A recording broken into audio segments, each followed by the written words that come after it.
Kyagulanyi Ssentamu mu kuwabwa omusango guno mu kkooti yavunaana Kamisona w'ekitongole ekiwoozi ky'omusolo ki Uganda Revenue Authority mu musango gwe yateeka mu kkooti enkulu mu maaso g'omulamuzi Emmanuel Lubaguma.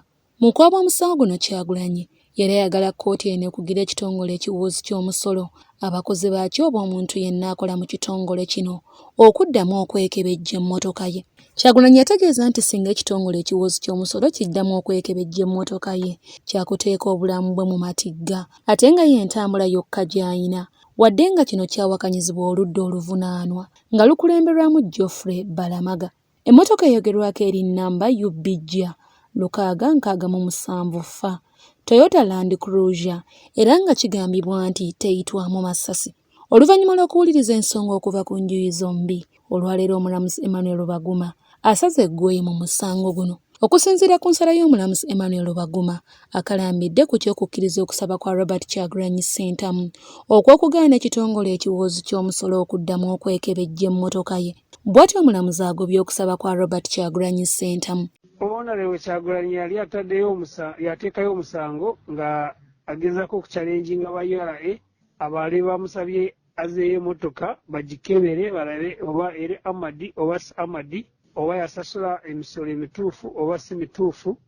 Kati awo n'ateekamu okusaba nti kkooti nga tenaba kuwulira omusango ebe nga eyeebereza URA okuba nga ekebejja mmotoka eyo. Kati application omulamuzi yagigobye ng'agamba tebamukonvinsinze okulaga nti ayimirize URA okutuuka omusango gw'onaaba nga guwedde. Kitegeeza URA esobola okuba nga efuna mmotoka eyo oba egiteekinga over okuba nga egyekebeja okuba weeba eri Amadi oba si Amadi n'okuba ng'eraba oba yasasula emisolo emituufu oba si yasasula mituufu.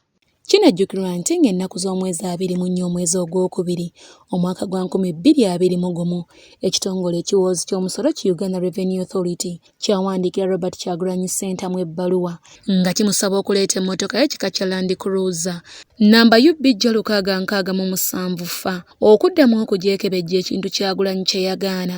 Bw'atyo n'addukira mu kkooti. Okusinziira ku kiwandiiko ekyayitibwa mu kkooti kigambibwa nti emmotoka ya Robert Kyagulanyi Ssentamu yali yeekebejje wadde ekitongole ekiwoozi ky'omusolo nga bino byonna byaliwo ng'ennaku z'omwezi 12 omwezi ogwa January omwaka gwa 2021. Oluvannyuma lw'okufuna ensala eno bannamateeka ba Robert Kyagulanyi Ssentamu baganye okubaako kye bayogera ku nsala eno.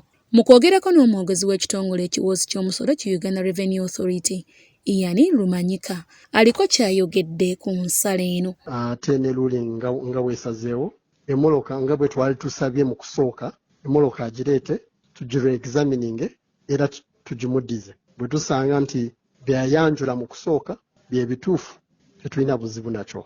Bwe tusanga nti ate byayanjula waliwo ebibulako ng'asasula omusolo ogwo ogulina okusasulwa era emmoloka nga tugimuddiza. Etteeka teritukkiriza ku examininga ebyamaguzi byonna ebiba biyingidde nga tubiise okuddamu nti tuba examiningira eri ewaka. Tusaba nti tukubolere etteeka nga bwe ligamba ebintu tubireete wano ku premises za Nakawa URA wetuula officers baffe we bali balwe examininge era ebintu tubimuddize. Nze Namammonde Deborah wano mu Kampala.